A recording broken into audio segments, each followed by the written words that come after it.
శక్తి media ప్రేక్షకులకి నమస్కారం. నేను మీ జర్నలిస్ట్ విక్రమ్. ఫ్రెండ్స్, భారతదేశం మన అస్తిత్వాన్ని ప్రపంచ దేశాలకి చూపిస్తుంది. మన ధీరత్వాన్ని ఆపరేషన్ సింధూర్ ద్వారా చూపించింది. మన ఎకనామిక్ గ్రోత్ ఏందో జీడిపిలో 4th ప్లేస్ దాటి మనకి చూపించింది. మనకి యుఎస్ ఎంత టారిఫ్ వేసినా మనకి ఫరక్ పడదని చెప్పేసి ఆ టారిఫ్ని కూడా ఎదుర్కొంది. ఆ టారిఫ్ని వచ్చినప్పుడు కూడా ఇక్కడ దేశాల్లో రేట్స్ పెరుగుతాయి అనుకుంటే ఇక్కడ మన భారతదేశం వచ్చేసరికి జిఎస్టీ రేట్లు తగ్గించినాయి. ఇప్పుడు విదేశీ శక్తులు ఎటువైపు మన దేశాన్ని విభజిద్దామని చూస్తున్నారంటే ఇప్పుడు మన సెంటిమెంట్ మీద కొడదామని చూస్తున్నారు అక్కడ ఉన్న కొంతమంది ప్రభుత్వాలు. మీ అందరికీ ఒక హెచ్చరిక వీడియో అని చెప్పేసి అనుకోవచ్చు.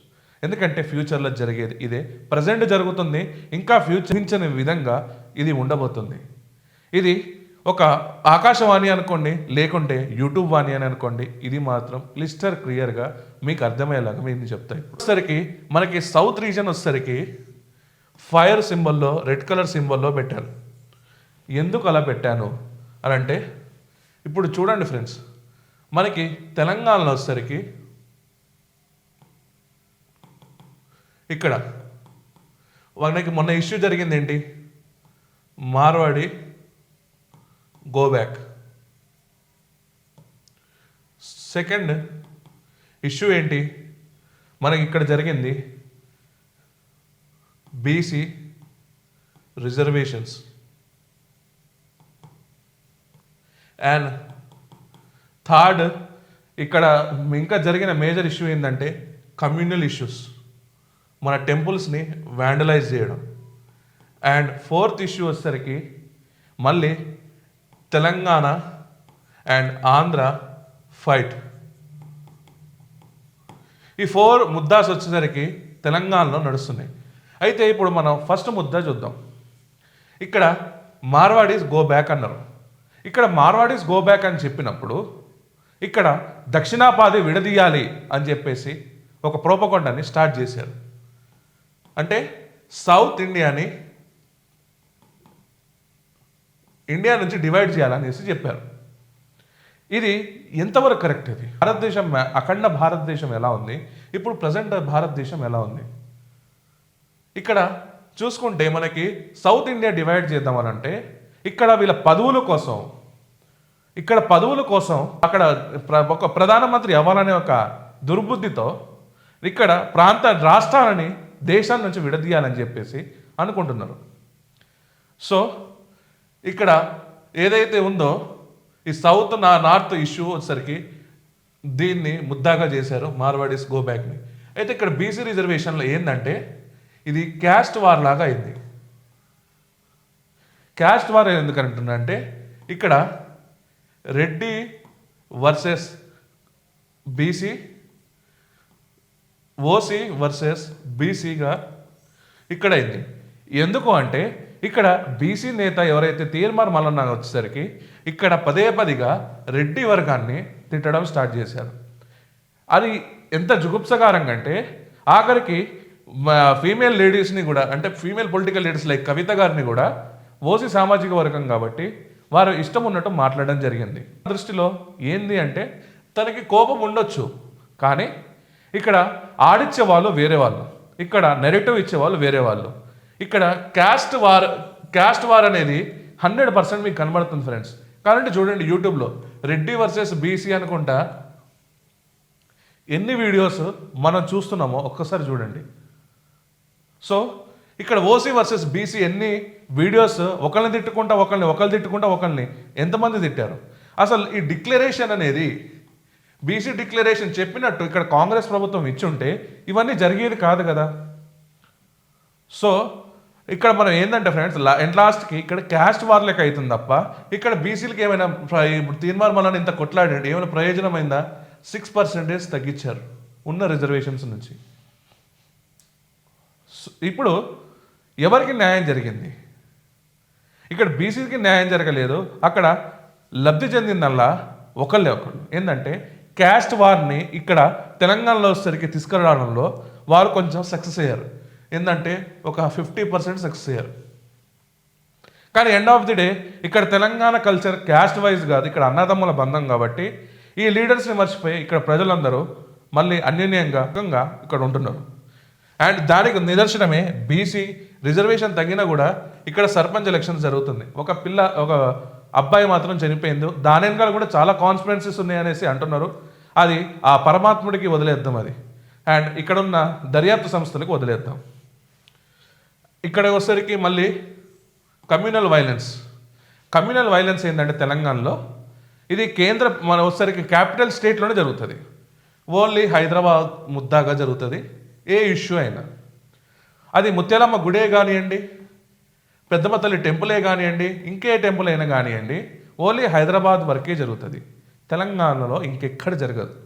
ఎందుకంటే ఇక్కడ సోషల్ మీడియా యాక్టివ్ ఉంటుంది కాబట్టి దీన్ని డైవర్షన్ ఆఫ్ పాలిటిక్స్ కింద పొలిటికల్ లీడర్స్ ఉపయోగించుకుంటారు కాబట్టి ఈ ముద్దాలన్నీ అక్కడ జరుగుతూ ఉంటాయి. 100% మిత్రులారా. ఎందుకంటే క్రాప్ లోన్ 2 లక్షలు నుంచి మాయం చేయడానికి ఫస్ట్ అస్త్రం ఏం చేశారు? Muthyalamma temple issue. ఇది నిజంగా ఆ పిల్లగాడదనిండా, లేకుంటే గవర్నమెంట్ ఇన్వాల్వ్మెంట్ దీంట్లో ఉందా, లేకపోతే ఎవరైనా థర్డ్ పార్టీ ఇన్వాల్వ్మెంట్ దీంట్లో ఉందా అంటే ఇది ఒక క్వశ్చన్ మార్క్. ఎందుకంటే ఇప్పుడు వరకు సిట్ పెట్టారు, దానికి ఎస్ఐటి అని ఒకటి పెట్టారు, ఈ స్పెషల్ ఇన్వెస్టిగేషన్ టీం. మరి ఇప్పుడు వరకు దీని నుంచి ఎటువంటి సమాధానం ఎందుకు లేదు? మన పోలీసు అన్నలకి ఆ దర్యాప్తు చేసి ఎవరో యూట్యూబర్లకు దొరికిన ఇన్ఫర్మేషన్ ఎస్ఐటికి దొరకదా? సో ఇక్కడ ప్రజల్ని గొర్రెలు చేసి ఆడుకుంటున్నారు తప్ప పొలిటీషియన్స్ ఇక్కడ ఏ ముద్ద లేదు. సో ఇది కమ్యూనల్ వార్స్కి ఓన్లీ సిటీ పరంగానే, ఓన్లీ హైదరాబాద్ వరకే ఇక్కడ కమ్యూనల్ వార్స్ జరుగుతుంది. పెద్దమ్మ తల్లి టెంపుల్ ఏంటంటే జస్ట్ మనకి జూబ్లీ ఎలక్షన్స్కి కొన్ని నెలల ముందు జరుగుతుంది. ఎందుకంటే ఓట్స్ అంతా పోలరైజ్ చేయడానికి కోసం. అక్కడ ఏది లేదు, రోడ్ పక్కన లేదు, రోడ్ మధ్యలో అది ఒక ఎంటీ ఫ్లాట్లో ఉంటే అక్కడ టెంపుల్ని తీసేసి వేరే దగ్గర షిఫ్ట్ చేశారు. అక్కడ హిందుత్వ ఏదైతే బజరంగ్ దళ్ కానీ, ఇంకో విషయం ఏంటంటే అక్కడ జర్నలిస్టులు కానీ వెళ్ళేసి ఫైట్ చేశారు ఫస్ట్ టైం. సో ఇక్కడ జూబ్లీ హిల్స్ ఎలక్షన్ కోసం, ఒక పోలరైజేషన్ ఆఫ్ ఓట్స్ కోసం కొంతమంది చేసిన పొలిటికల్ వ్యాండేటా ఈ కమ్యూనల్ ఇష్యూ కూడా. అండ్ ఇంకొకటి ఇప్పుడు మళ్ళీ తెలంగాణ ఆంధ్ర సెంటిమెంట్ ఎక్కడ నుంచి ఇప్పుడు మార్వాడి గోబ్యాక్ మళ్ళీ రీఎక్కింది అనమాట. ఇప్పుడు ఈ 2 ఇష్యూస్ అయిపోయినాయి. ఇప్పుడు మళ్ళీ మార్వాడి ఇష్యూ ఏదైతే ప్రాంతీయ భాగం ఉందో మళ్ళీ ఇక్కడ తీసుకొచ్చి ఇప్పుడు కొత్తగా ఎస్పి బాలు, అదే సంగీత రచయిత, పాటలు పాడిన ఒక సంగీత మాంత్రికుడు, అటువంటి విగ్రహం రవీంద్ర భారతిలో పెట్టాలంటే వద్దని చెప్పేసి ప్రొటెస్ట్ చేస్తుంది. అసలు పెట్టమని చెప్పింది ఎవడు నీకు? ఎవరు చెప్పలేదు కదా. ఇదే కాంగ్రెస్ గవర్నమెంట్ అక్కడ పెడతా అన్నది. కాంగ్రెస్ గవర్నమెంట్లో అనుబంధ సంస్థలు ఎవరైతే ఉన్నారో అక్కడ స్టూడెంట్ వింగ్ కానీ లేకుంటే పొలిటికల్ వింగ్ కానీ వాళ్ళే వచ్చేసి అక్కడ ప్రొటెస్ట్ చేస్తున్నారు. అంటే ఇక్కడ చూసేటోళ్ళు జనాలు పిచ్చోళ్ళ. అంటే రోజుకు ఒక డైవర్షన్ ఆఫ్ ప్రోగ్రామ్ మీకు కావాలి. So it's the story of Telangana friends. ఈ 4 ముచ్చట్లు ఇప్పుడు దాకా 2 సంవత్సరాల నుంచి నడుస్తున్నాయి. అండ్ ఈ సంవత్సరం అది ఇంకెక్కువ అయిపోయింది. అండ్ వేరేస్ ఇక్కడ ఆంధ్రప్రదేశ్లో వచ్చేసరికి డెవలప్మెంట్ పనిలో ఉన్నారు ఇక్కడ అధికార పార్టీ. మెల్లమెల్లగా అన్ని స్కీమ్స్ వీళ్ళకి వస్తున్నాయి. సెంట్రల్ సపోర్ట్ 100% ఉంది. అండ్ ఇక్కడ మేజర్ ఇష్యూ ఏంటంటే క్యాష్ వార్. అండ్ ఇంకొకటి ఏంటంటే కొంతమంది కొంతమంది ఇన్ఫ్లుయెన్సర్స్ రాంగ్ డైరెక్షన్లో ప్రొపగండా చేస్తున్నారు గవర్నమెంట్ని. అండ్ ఇక్కడ మేజర్ ఇష్యూ వచ్చేసరికి కన్వర్షన్స్. సో ఇక్కడ ఆంధ్రప్రదేశ్ గవర్నమెంట్ ఎన్డీఏ గవర్నమెంట్ ఉంది కాబట్టి అక్కడ పప్పులు ఉడకవు కాబట్టి ఈ ఏదైతే ఈ రెజ్యూమ్ చేంజెస్ ఎవరైతే ఉన్నారో అక్కడ వచ్చేసరికి మంచి ఒక డైనమిక్ లీడర్స్ చీఫ్ మినిస్టర్గా ఉన్నారు కాబట్టి మనకి ఎటువంటి ఇష్యూస్ జరగట్లేదు, ఈ కన్వర్షన్స్ తప్ప. ఈ కన్వర్షన్స్ కూడా రీసెంట్గా వస్తుంది ఏంటంటే నిన్న విజయసాయి రెడ్డి కూడా దీని మీద ట్వీట్ చేయడం జరిగింది. మనీ ఇచ్చి కన్వర్షన్స్ చేస్తున్నారంట. మనీ ఇచ్చి కన్వర్షన్ చేయడం వల్ల వాళ్ళు కన్వర్ట్ అవుతున్నారంట. అండ్ ఇక్కడ వచ్చేసరికి క్యాస్ట్ వార్. క్యాస్ట్ వార్ గురించి చెప్తే మిత్రులారా, క్యాస్ట్ వార్ అనేది ఆంధ్రప్రదేశ్లో బై బ్లడ్ ఉన్నది అని చెప్పేసి అనుకోవచ్చు. Caste equations, caste war and casteism గురించి. అండ్ అక్కడ పెద్దగా గొడవలు ఏం జరగవు, జస్ట్ పెద్దగా protest, resume change, state government change ఎంత జరగవు. వాళ్ళే చూసుకుంటారు, వాళ్ళే సదరేసుకుంటారు. అండ్ ఇంకొకటి అక్కడ ఏంటంటే ఇన్ఫ్లుయెన్సెస్. నిజంగా చెప్తున్నా, ఏదైతే ఇన్ఫ్లుయెన్సెస్ అప్పుడు గత గవర్నమెంట్కి సపోర్ట్ చేసుకుంటూ కొంతమంది ప్రొపగండా చేశారో, ఆ ఇన్ఫ్లుయెన్సెస్ ఇప్పుడు వచ్చి ఈ గవర్నమెంట్ మీద, ఈ డెవలప్మెంట్ మీద ఇవ్వడమే వాళ్ళ పరమావిధిగా పెట్టుకున్నారు. సో ఇక్కడ ఏపీ గవర్నమెంట్ వచ్చేసరికి 95% వితౌట్ బర్నింగ్ మూమెంట్గానే చెప్పుకోవచ్చు. Only development is the burning moment అక్కడ. So Andhra Pradesh is the free from this resume changes. Karnataka వచ్చేసరికి ఫస్ట్ ఇష్యూ ఏంటంటే ఇక్కడ సీఎం ఎవరనేది ఇప్పుడు దాకా కన్ఫ్యూజన్. దాని తర్వాత కమ్యూనల్, దాని తర్వాత ఓట్ చోరీ. ఇంకొకటి ఏంటంటే ఫోర్త్ ఇష్యూ వచ్చేసరికి అక్కడ మన భాషా పేరు మీద.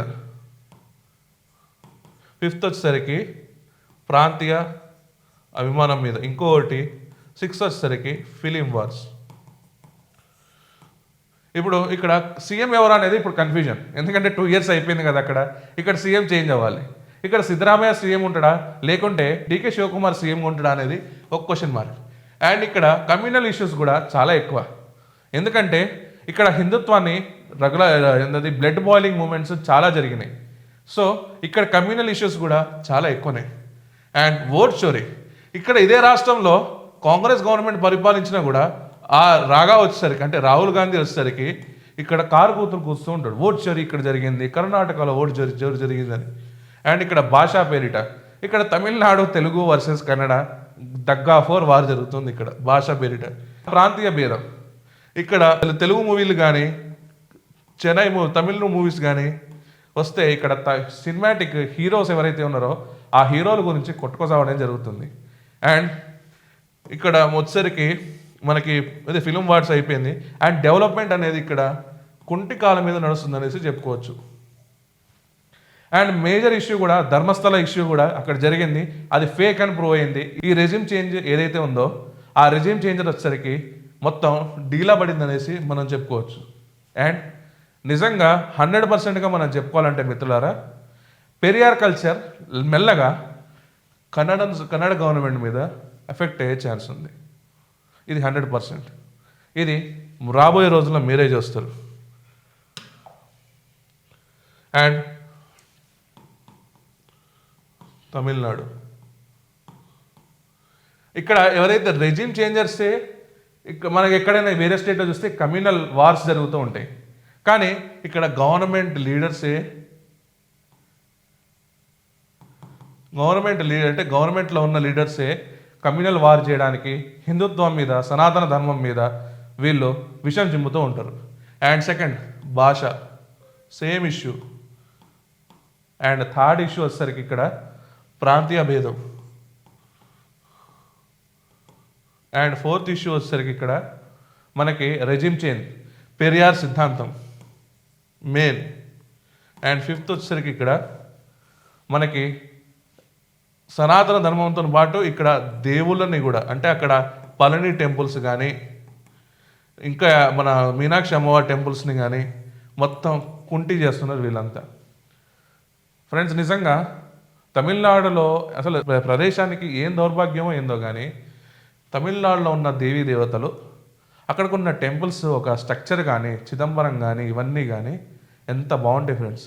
కానీ అట్లాంటి ప్లేసెస్లో దేవుళ్ళు ఎక్కువ ఉన్న చోట రాక్షసులు ఉన్నట్టు ఈ తమిళనాడు గవర్నమెంట్లో ఎవరైతే ఉన్నారో వీళ్ళు రాక్షసుల్లాగా సనాతన ధర్మం మీద వాళ్ళ ప్రొపగాండా ఏదైతే పెరియార్ సిద్ధాంతాన్ని ఫాలో అయ్యి మా దక్షిణాపాదం మాకు కావాలని చెప్పేసి కొట్లాడుకుంటూ దేవీ దేవతల్ని దూషించడం జరిగింది. అయితే రాముడు మావుడు కాదంటాడు, కానీ రామసేతు మీద చేపలు పట్టి రామసేతు దగ్గరికి టూరిస్ట్ బస్సెస్ కూడా ఎక్కువ తమిళనాడు నుంచే వెళ్తూ ఉంటాయి. అండ్ భాషా పేరిట ఇది ఎప్పటి నుంచో ఉన్న వీళ్ళ పాత అలవాటే. భాషా పేరు మీద అస్సలు దగ్గర వీళ్ళు.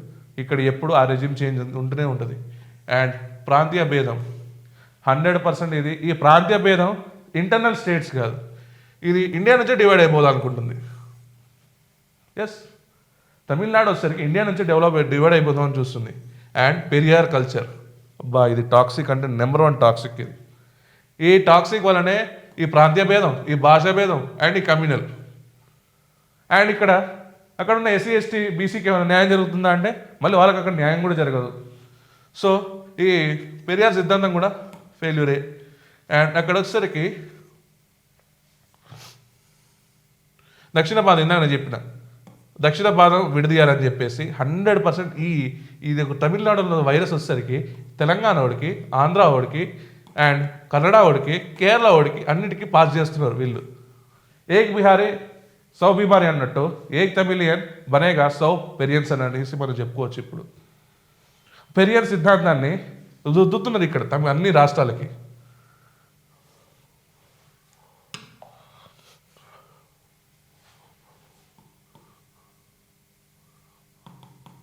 Kerala God's own country. నిజంగా లిటరసీ ఎక్కువనే, స్కిల్స్ ఎక్కువనే, హాస్పిటాలిటీ ఎక్కువనే, స్పైసెస్ ఎక్కువనే, కానీ మూర్ఖత్వం అండ్ దేవులని పట్టించుకోరు. ఎస్ ఫ్రెండ్స్, కేరళలో కమ్యూనిస్ట్ గవర్నమెంట్ ఉంది. ఆ కమ్యూనిస్ట్ గవర్నమెంట్ నిజంగా లిటరసీ ఇవన్నీ బాగానే చేస్తుంది, కానీ అక్కడ వచ్చేసరికి మన రెజిమ్ చేంజ్ ఎలా జరుగుతుందంటే, ఈ కేరళలో జరిగిన ఏదైతే మూలాలు ఉంటున్నాయో అది ప్రతి భారతదేశాల్లో ప్రతి క్రైమ్ యాక్టివిటీలో ఇది కనబడుతుంది. ఎస్, అక్కడ కొన్ని విచ్ఛిన్న శక్తులు విచ్చలవిడిగా అక్కడ రాష్ట్ర ప్రజల్ని ఇబ్బంది పెట్టుకుంటూ స్టూడెంట్ యూనియన్స్తోని, లేడీ యూనియన్స్తోని కొంతమందిని విదేశాలకు మార్కెటింగ్ చేస్తున్నారు. ఎస్, కేరళ స్టోరీస్ మనం చూసే ఉంటాం. సో ఈ కేరళ స్టోరీస్ నిజంగా జరుగుతుంది. అండ్ అక్కడ పుణ్యక్షేత్రాలు శబరిమలే కానివ్వండి, అనంత పద్మనాభ స్వామియే కానివ్వండి, ఇంకా ఎన్ని టెంపుల్స్ ఉన్నా కూడా వాటి నుంచి వాళ్ళు ఇన్కమ్ తీసుకుంటారా తప్పితే అక్కడ ఆ దేవీ దేవతలకు హెల్ప్ టేక్ కేర్ కానీ చేసుకోరు వీళ్ళు. అక్కడ డెవలప్మెంట్ కానీ చేయరు వీళ్ళు. ఎందుకంటే వీళ్ళు నమ్మింది దేవుణ్ణి కాదు కాబట్టి. కానీ ఇదే అన్యమతస్థులకు మాత్రం 100% సపోర్ట్ ఉంటుంది, కానీ హిందూ దేవీ దేవతలకు సపోర్ట్ ఉండదు.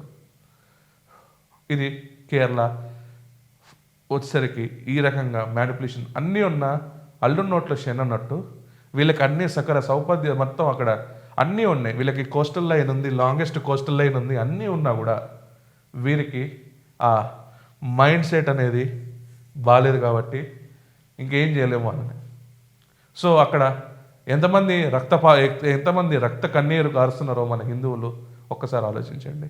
అండ్ కొంతమంది వల్ల అక్కడ అంటే మళ్ళీ కేరళ నుంచి కాదు, విదేశాల నుంచి కేరళకు వచ్చి చెడగొడుతున్నారు అందరినీ. ఇంతకుముందు వరకు బాగానే ఉంది, కానీ ఎప్పుడైతే ఇండి కూటమి వింగ్స్ ఓపెన్ చేసిందో, అంటే వాయనాడికి ఎప్పుడైతే రాహుల్ గాంధీ వెళ్ళిండో అప్పటి నుంచి ఈ రెజిమ్ చేంజ్ అనేది జరుగుతుంది. So it's the story of why south is burning. దీనిపై మీ కమెంట్స్ ఏంటి ఫ్రెండ్స్? తెలంగాణలో జరుగుతున్న ముద్దాలు ఒక ఎత్తు అయితే కేరళలో జరుగుతున్న ముద్దాలు ఒకవైపు, తమిళనాడులో వచ్చేసరికి పెరియార్ సిద్ధాంతం, కర్ణాటకలో వచ్చేసరికి పెరియార్ సిద్ధాంతాన్ని ఫాలో అయ్యే కొంత సిద్ధాంతాన్ని అవలంబించుకుంటున్నారు. అయితే వీళ్ళ అంతిమ ధ్యేయం ఏంటంటే ఇక్కడ తెలంగాణ వరకు, ఆంధ్ర వరకు మనకి ఎటువంటి రెజిమ్ చేంజెస్, అంటే రెజిమ్ చేంజ్ వచ్చినా కూడా అది ఒక పాసింగ్ క్లౌడ్ లెక్కన వెళ్ళిపోతుంది. కానీ కర్ణాటక, తమిళనాడు అండ్ కేరళ ఈ కేటీకే వచ్చేసరికి ఏమవుతుంది అనేసి ఒక క్వశ్చన్ మార్క్గా ఉంటుంది. నిజంగా ఫ్రెండ్స్, ఇప్పుడు యూత్ జాగరణ కాకపోతే రేపటి రోజున ఇదే రెజిమ్ చేంజ్కి బలవడం 100% వాస్తవం. మీరేమంటారో దీని గురించి కమెంట్స్ రూపంలో చెప్పండి. జై హింద్, జై భారత్. ఈ వీడియో కానీ మీకు నచ్చినట్టయితే friends like, share and comment చేయాల్సిందే కోరుకుంటున్నాం. మరియు హైప్ చేయాల్సిందిగా కోరుకుంటున్నాను.